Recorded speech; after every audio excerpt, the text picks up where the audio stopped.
Assalamualaikum warahmatullahi wabarakatuh. Perkenalkan, nama saya Ilmi Subrina Putri dengan NIM 07 300212119. Di sini saya akan menjelaskan klasifikasi masa batuan.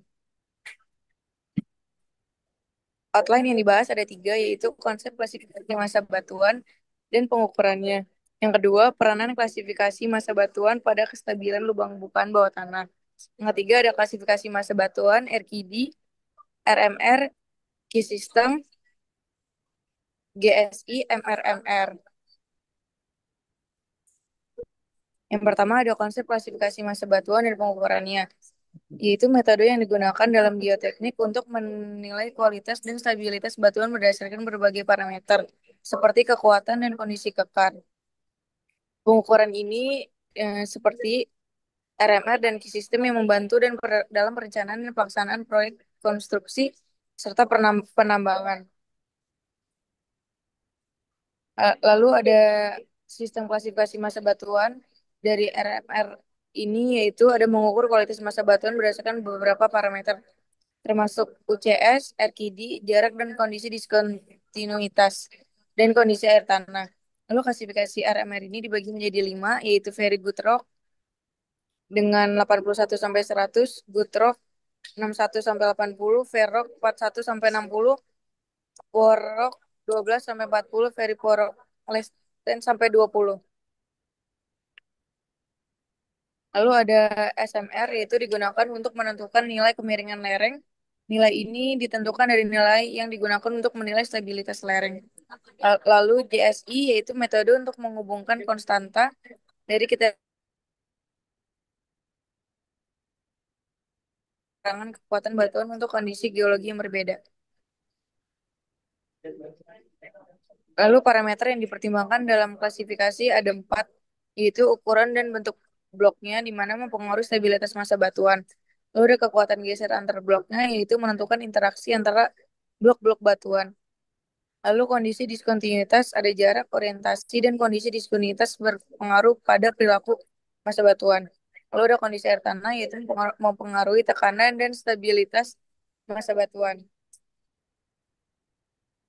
Selanjutnya ada pengukuran dan analisis. Metode pengukuran ini dilakukan melalui pengambilan sampel dan pengujian laboratorium untuk menentukan UCS dan RKD.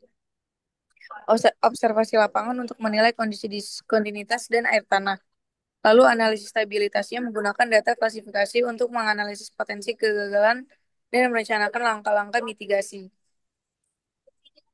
Lalu ada identifikasi kualitas batuan, yaitu membantu dalam menilai kualitas batuan yang akan dilalui oleh lubang bukaan. Lalu ada perencanaan desain digunakan untuk merancang lubang bukaan yang sesuai dengan kondisi geologinya.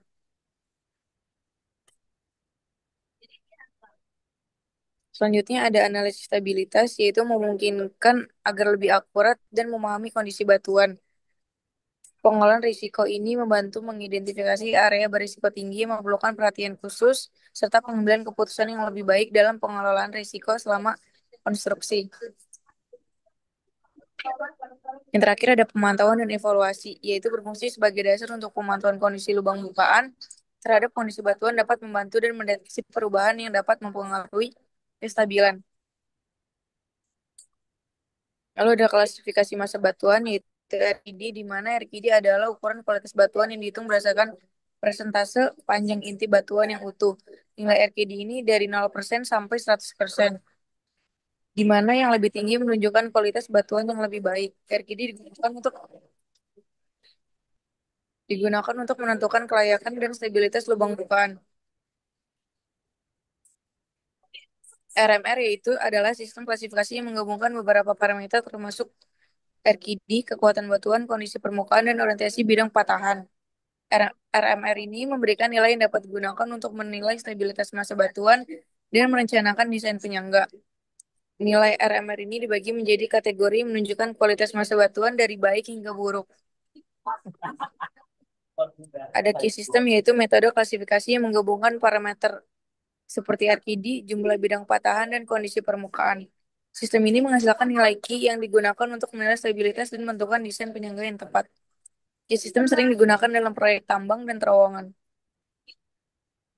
Selanjutnya ada GSI, yaitu sistem klasifikasi yang menilai kekuatan massa batuan berdasarkan kondisi geologi dan struktur geologi.